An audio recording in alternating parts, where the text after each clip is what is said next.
Bagay se trouve au stand de Gicopress. Gicopress est une entreprise composée de 4 filiales. On a GMI qui est la filiale commerciale.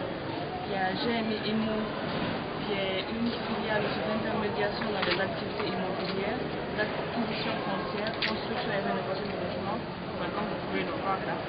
Il y a GMI Transit qui s'occupe du transport au niveau du port. Et puis il y a Gicopress BTP qui s'occupe de la construction. Donc c'est les 4 filiales qui composent. En fait,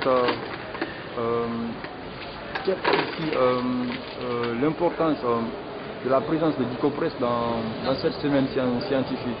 Ok, l'importance de Gicopress ici, en fait c'est un peu comme si on vendait l'image de Gicopress. Parce que quand les gens parlent de Gicopress, ils entendent directement le côté construction, donc Gicopress BTP. Alors qu'il y a plus que le côté construction. Il y a, comme je vous l'ai dit, il y a GMI, il y a GMI IMO, il y a GMI Transit. Donc ces 3 filiales aussi qui font partie du groupe. Donc pour ceux qui ne connaissent pas bien Gicopress, quand ils viennent, je leur explique en profondeur et on a des images dans lesquelles ils peuvent mieux comprendre. Voilà, c'est un peu l'objet de cette séquence.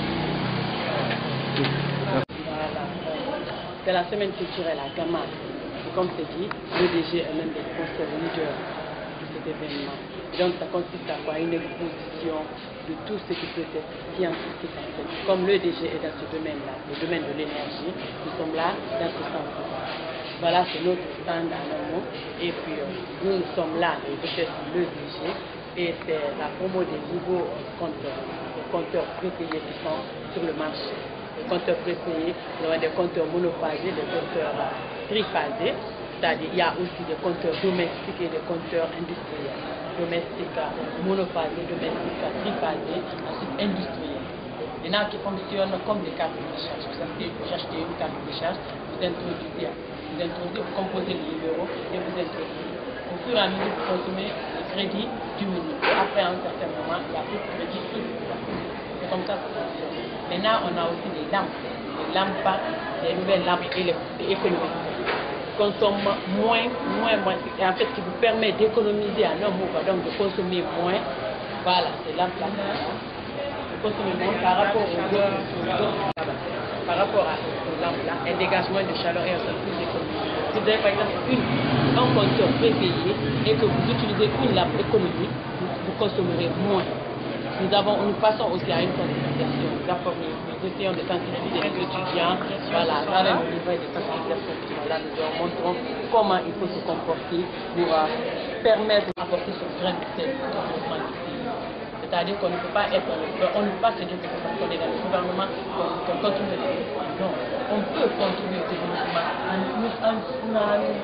en juste payant par exemple les factures d'acquitter régulièrement des factures d'électricité 2 mois, qui est voilà, représenter économiser de l'énergie, utiliser les factures, payer plutôt les factures à temps 2 mois, c'est-à-dire économiser après chaque 2 mois, c'est un peu tard. On essaie de faire savoir aux gens bien sûr, on répond aux questions des gens, on essaie de leur faire comprendre. Mamadou Diawara, Oui. je suis le représentant du département de biologie, particulièrement la chaire de zoologie. Alors nous sommes là pour l'exposition à la semaine scientifique organisée par l'Université Gamal International. Alors ce que vous voyez ici, ce sont les animaux qui ont été ici capturés lors des études sur le terrain. Alors nous présentons ici l'image de la richesse biologique de notre pays. Ce sont les oiseaux qui sont là, c'est le crâne d'un singe. Et vous voyez les célèbres crapauds vivipares des monts Nemba qui sont là. C'est des espèces endémiques qu'on ne trouve pas ailleurs sinon qu'au mont Nemba. Cette journée nous permettra ici de donner de la valeur à la diversité biologique de notre pays. Et nous lançons un appel aux autorités, aux institutions chargé de la protection de la biodiversité, de s'investir davantage en vue de protéger la faune et la flore, pour ne pas que nous perdions des espèces de valeur telles que celles que vous voyez ici, le crapaud Bémois Nemba, des espèces vivipares qui font 9 mois de gestation. Voilà. Et ceci, c'est des poissons d'eau de mer, c'est des poissons d'eau douce. Vous avez les crabes ici. C'est le crabe, le Portunus validus qui est là. Ils sont encore vivants? Non, ils ne sont pas vivants, ils sont conservés dans le formol. Voilà. Donc ceci nous permet aussi d'avoir un musée à l'université ici. Voilà. Oui. Je vous remercie. Ok. Ok, alors c'est avec plaisir que vous accueille à ce stand. Je m'appelle, là je suis Moussa Keita, je suis le directeur général adjoint du CERE. Le CERE, c'est le centre d'études et de recherche en environnement à l'université de Conakry. Le CERE est un centre qui est né d'une volonté conjointe entre le gouvernement guinéen et celui canadien pour créer un centre où il faut former les jeunes en environnement. Et donc le projet est fini en 1998, du moins c'est en 2008, et finalement le CERE est resté indépendant donc, et autonome. Nous continuons, nous sommes à la formation de la 11e promotion et c'est des jeunes qui ont un diplôme qu'on appelle le master en sciences de l'environnement.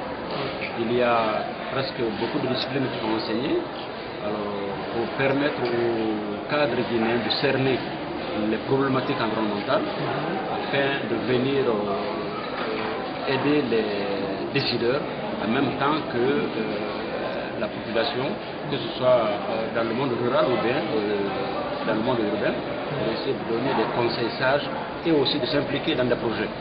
En somme, c'est ce que nous faisons, comme vous avez dit le résumé en 2 minutes là.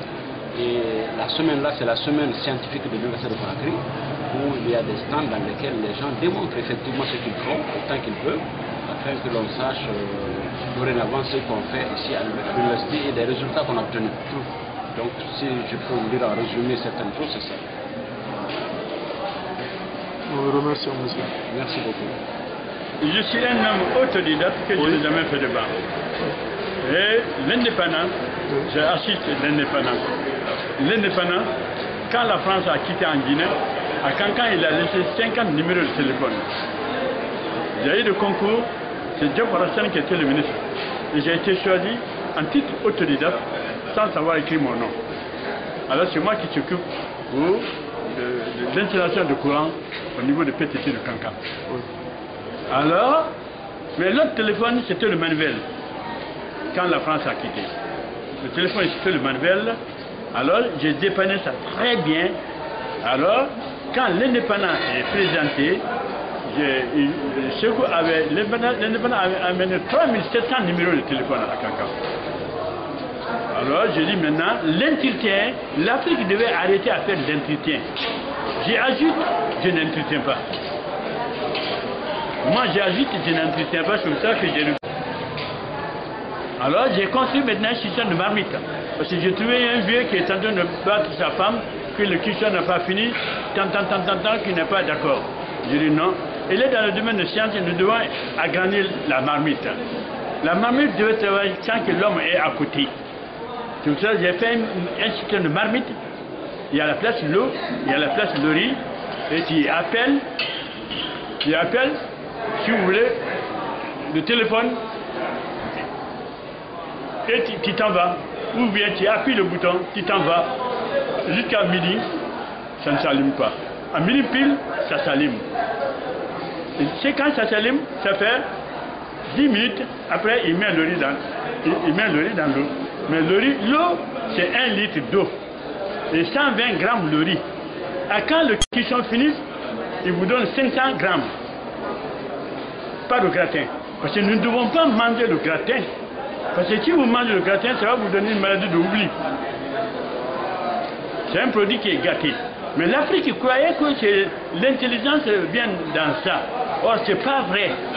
Même vous dites comme ça que c'est Dieu qui donne l'intelligence à l'homme, ce n'est pas vrai. Je dis que je vais faire 2 garçons. il y a d'autres qui font 4 garçons, d'autres qui font 5 garçons. Quand tu demandes qui t'a dit de le faire 5 garçons ou bien 5 filles, il dit c'est Dieu. Dieu n'a rien dans ça, c'est pas vrai. Dieu n'a rien dans ça. Vous regardez seulement que les règles que la femme voit, c'est ça que vous venez veiller et c'est ça qui vous permet de voir un garçon, une fille, etc. etc. Celui qui dit qu'il ne croit pas, je suis là, tu viens, on va te voir, s'il a besoin de faire une fille, et sa femme a fait déjà un garçon, tu viendras me voir, moi je donne le programme, sa femme va faire une fille. Je ne demande même pas Dieu. En tout cas, j'ai le droit de remercier Dieu. Parce qu'il m'a confié l'intelligence et j'ai utilisé. Alors je suis là, j'ai regardé, nous femmes